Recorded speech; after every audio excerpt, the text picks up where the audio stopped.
आनंद मठ। आनंद मठ और ऋषियों की अनमोल धरोहर को संजोएं।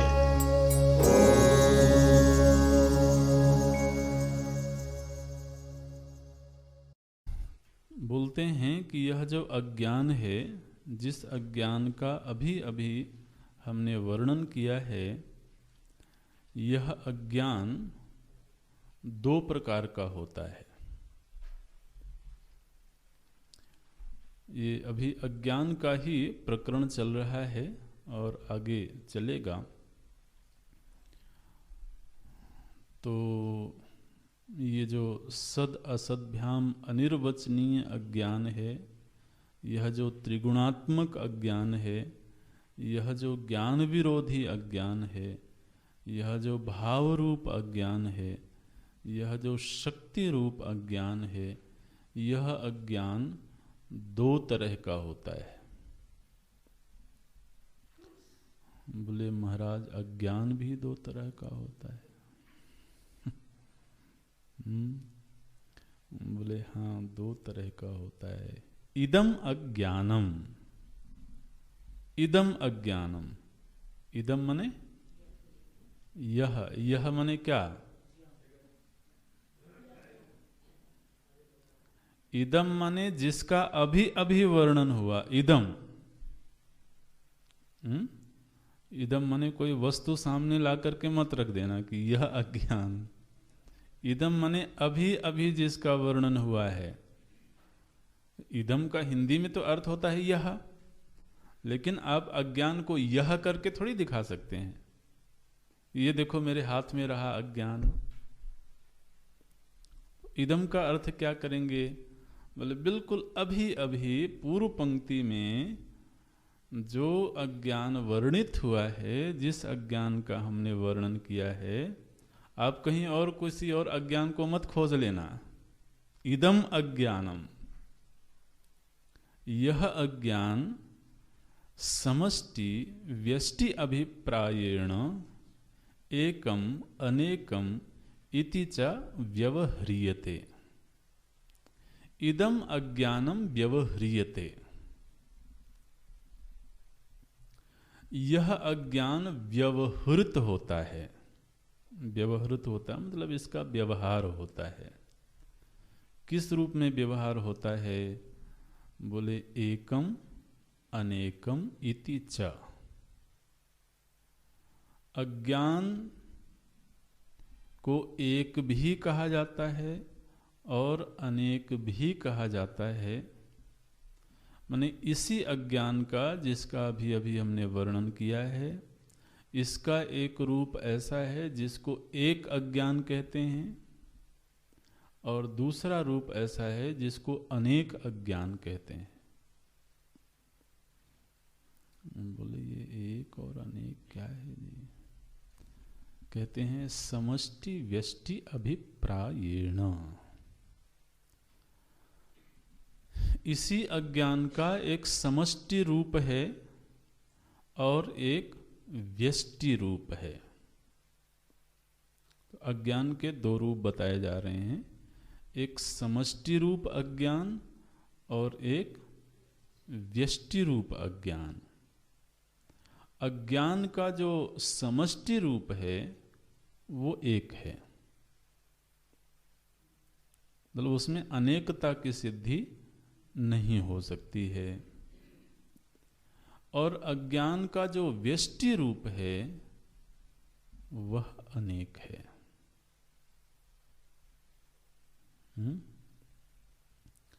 समष्टि व्यष्टि अभिप्रायेण इदम अज्ञानम, यह अज्ञान समष्टि के अभिप्राय से एक है, व्यष्टि के अभिप्राय से अनेक है। इति च व्यवह्रियते, ऐसा व्यवहार इस अज्ञान का होता है। अच्छा, अब ये व्यष्टि और समष्टि क्या है? तो हालांकि ये जो प्रकरण है ये थोड़ा सा जटिल है, लेकिन फिर भी प्रयत्न करेंगे जितना समझ सकते हैं। व्यष्टि माने एक व्यक्ति, इंडिविजुअल। और जब अनेक व्यक्ति संगठित होते हैं तो उनसे बनती है समष्टि।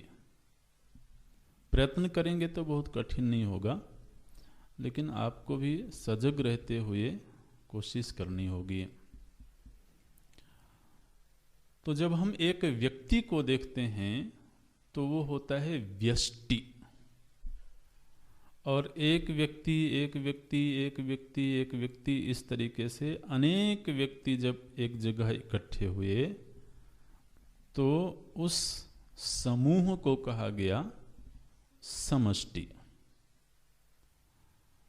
अब जैसे एक विद्यार्थी है तो व्यष्टि है, और विद्यार्थियों का समूह बना तो वो हुआ विद्यार्थी समष्टि, है ना, विद्यार्थी समष्टि। अच्छा, ये जो समष्टि है ये इतना आसान नहीं है। तो जैसे विद्यार्थियों की समष्टि बनी, फिर कर्मचारियों की समष्टि बनी, व्यापारियों की समष्टि बनी। कितनी समष्टि बनती हैं? बहुत सारी समष्टि बनी। और उन बहुत सारी समष्टियों को इकट्ठा करके फिर एक समष्टि बनी, है ना। तो मनुष्यों में एक विभाग है विद्यार्थियों का, एक विभाग है शिक्षकों का, एक विभाग है कर्मचारियों का, एक विभाग है व्यापारियों। इस तरह से असंख्य विभाग हैं। तो उन सब की एक एक समष्टि बनती जाएगी। फिर कहा गया कि मनुष्यों की समष्टि, मनुष्य मनुष्य मनुष्य मनुष्य तो व्यष्टि हैं। और जब सभी मनुष्यों को इकट्ठा किया गया तो क्या बना? मनुष्य समष्टि। तो मनुष्य समष्टि अलग है, पशु समष्टि अलग है। ठीक। तो हम क्या कहते हैं कि मनुष्य समष्टि, जिसको समाज बोलते हैं। अब यह जो समाज है ये एक वचन है कि बहुवचन है? एक वचन है। हालांकि उसमें व्यष्टि अनेक हैं, लेकिन उन अनेकों की जब समष्टि बनी तो उस समष्टि की संज्ञा हुई एक। ठीक है। अच्छा, कोई पूछे कि वो समाज कौन सा है, जरा उसको पकड़ के ले आओ, तो व्यक्ति को पकड़ के लाएंगे। व्यक्ति व्यक्ति व्यक्ति से भिन्न समाज क्या है? कुछ नहीं है। यह है अनेक व्यष्टियों से मिलकर के समष्टि बनी, और उस समष्टि की एक यूनिट है, एक समाज है, एक मनुष्य समाज है।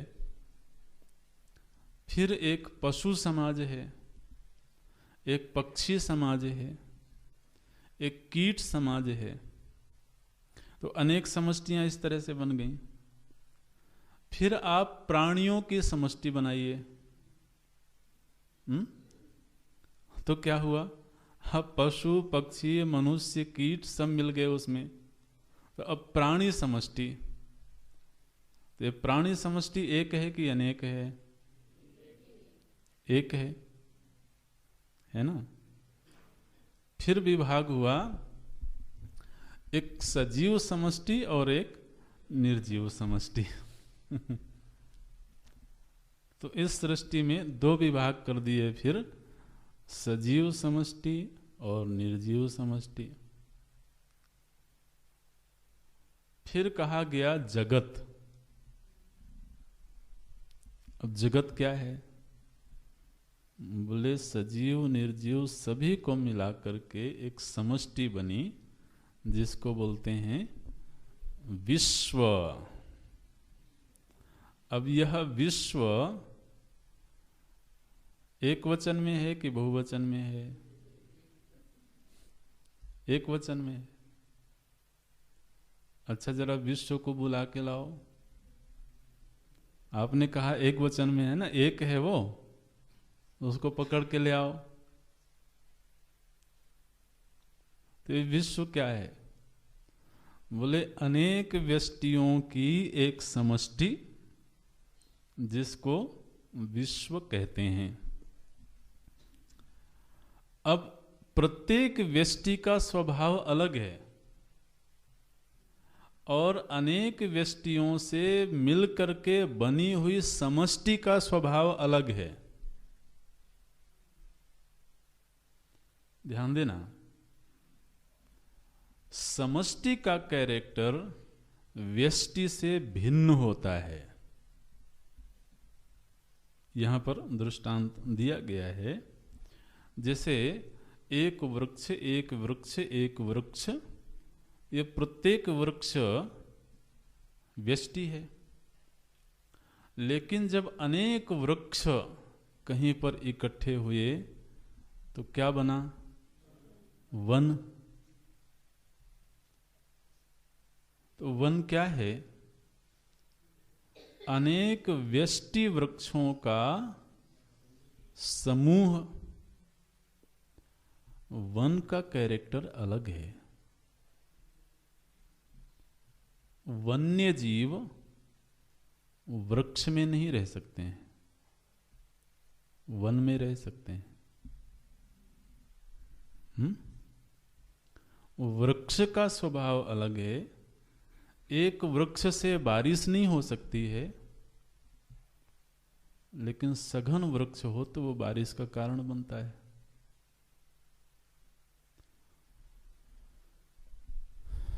वृक्ष वृक्ष वृक्ष, उसमें व्यक्ति गुम नहीं हो सकता है,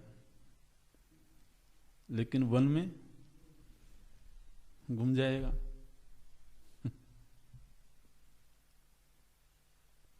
अच्छा, वन वृक्षों के अलावा क्या है?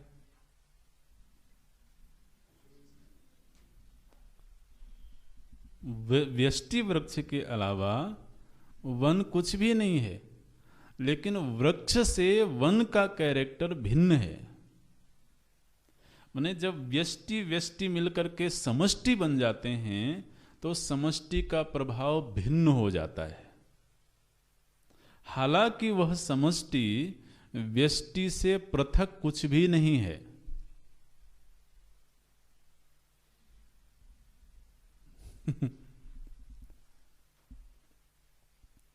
हमारा यह जो शरीर है, यह शरीर हम कहते हैं एक शरीर है, लेकिन यह अंग समष्टि है महाराज।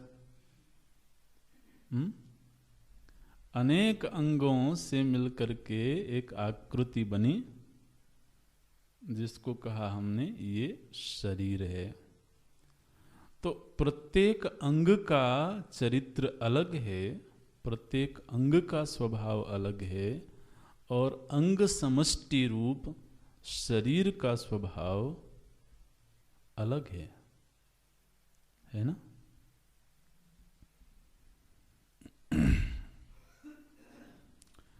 तो बोलते हैं कि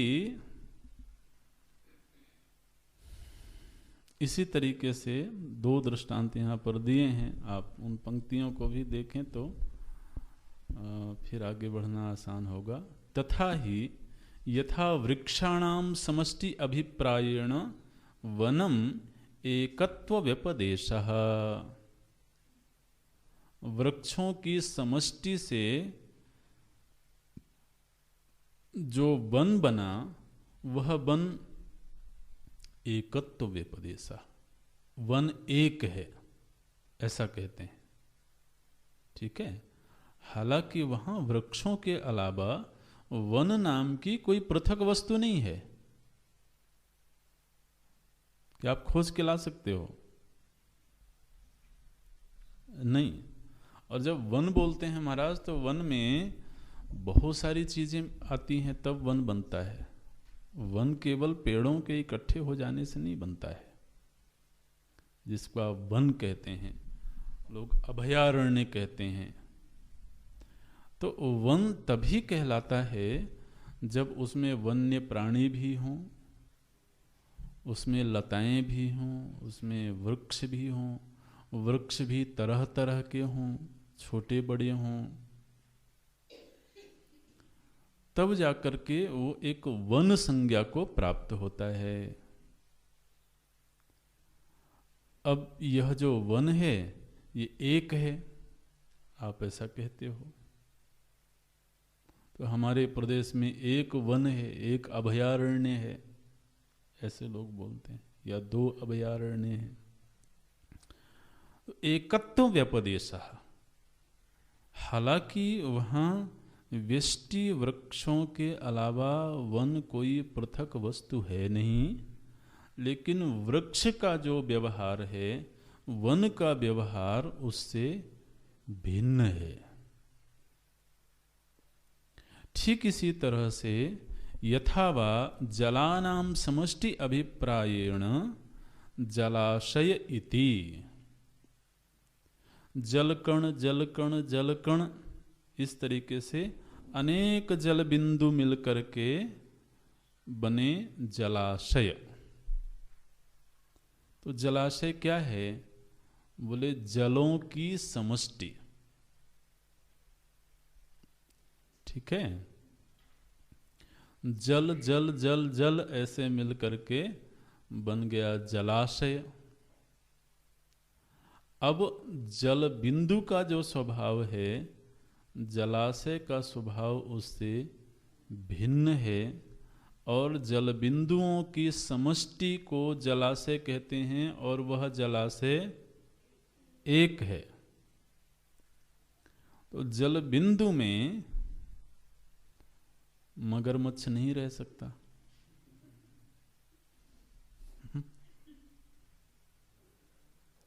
उसमें जहाज नहीं चल सकती, ठीक है, उसमें व्यक्ति तैर नहीं सकता। लेकिन जलाशय में ये सब हो सकता है। जलाशय जल बिंदुओं से भिन्न कुछ भी नहीं है, लेकिन जब जल बिंदु समष्टि रूप हो गए तो उस समष्टि का व्यवहार पृथक हो गया, उसका प्रभाव भिन्न हो गया।